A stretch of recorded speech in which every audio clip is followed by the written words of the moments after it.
Marta. Okay, thanks Andy, and thanks Dina for, I think, a very rich and interesting presentation, indeed I think a very important report. I've got 4 things I would like to say, and I will do it in 5 minutes. The first one is what I actually liked about the report. And the 2 things I really liked are your focus on the assumptions, and what you said when you actually looked under the skin of some of the assumption on the framework that emerged from the 2004 WDR, and the fact that you opened up a little bit what are the underlying assumptions in sort of demand-side programming and social accountability. And I think it's very important to actually see that those assumptions can play out in different ways in reality and make that very explicit. The second thing I really like is your focus on evidence and sort of the evidence base you've started to create with this work. And here I agree, of course, that this needs to be combined with analytical work that looks at the political context and all of that. But perhaps because we don't get that many opportunities to see quantitative studies of this nature, I actually found it very useful to see, this sort of this collection of evidence that shows whether, the conditions under which this kind of programs have an impact, how they work. And I think that's a really important contribution to the debate, because often that's missing and it leads to all sorts of a blind ally and fairly ideological debates about whether you like or not the demand sort of citizens-led initiatives, whereas this makes an important contribution. Which leads me to my second point, is that clearly the evidence shows that some of these programs work in some circumstances, but you have pointed out a number of cases where there is no sign of impact. And I think this is really important to start off a conversation about what is it that makes a difference. And the fact that we know more now about what are we start to know something about what are the conditions under which certain changes can take place.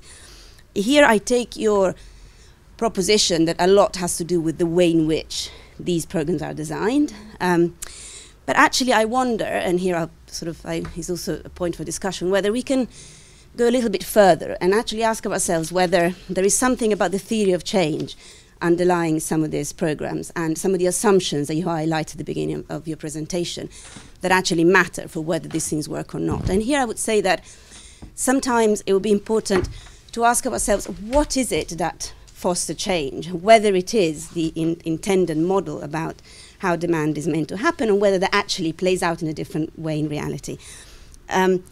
Here the example I've got in mind is a very recent work that Lenny Wild and Dan Harris and my team have done here at ODI with Plan UK, who's also here in the room with Kathleen, with looking at community scorecards in Malawi. What they found there, which I think is very interesting and important, is that some of the projects did work in relation to providing better access to information and better connection between citizens and service provider. But there were a number of other results that emerged from that work and effect. They were not necessarily the intended one. They were actually pretty crucial in terms of improving service delivery. That had little to do with bringing the citizens and the provider together, and they had to do with the fact that citizens themselves worked out solutions to resolve particular problems, or worked out sort of collective way of working between citizen and provider that started to resolve certain issues. So it was not necessarily about increasing accountability that led to better provision.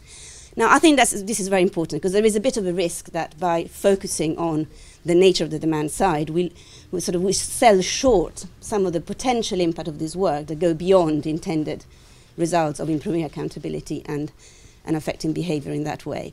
And in fact, that work that is still not finalized on Malawi suggests that there is a risk of selling selling short the potential changes in this work. And in fact, there's more to the story than the demand side.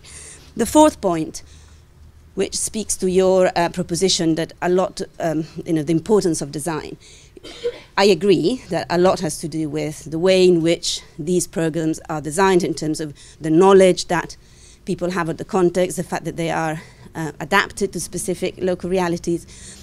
I think, however, there is still a bit of a problem, which is sort of above, before you get to the design of a particular intervention, is that in this field, there is a design bias. It means that you either work on the demand side or you work on the supply side. And every donor will have a bit of a mix of doing a bit of both, often sort of compensating a little bit, depending on the context, on where the emphasis goes. But we have done work a few years back, an evaluation of donors' support for voice and accountability, that found that the focus, a focus on voice in isolation, on demand-side intervention in isolation, does not really lead to the intent, to the results that were hoped for. And in fact, I think creates all sorts of potential damages to either local realities or, not very thought through intervention, precisely because they are built on the assumptions on how the demand side is meant to work. So that unless we find ways to focus on what is it that is more likely to affect change, and therefore what are the most suitable entry points for programming, combining thinking around the incentives that are, that can bring together, for example, different sides of this, on the demand and the supply side, and by doing so, perhaps we will reduce the risk of not focusing on the people who are actually in the middle when it comes to service delivery, are pretty crucial, which are professional associations or other enforcing organizations whose job is to make things work, that are not necessarily on the citizen side or on the provider side, but actually are those whose working is pretty crucial to make it happen. And perhaps focusing less on the either or, on the other end of the spectrum, will allow us to focus more on the mechanisms to make it work, which are often in between and a combination of the two. Thanks.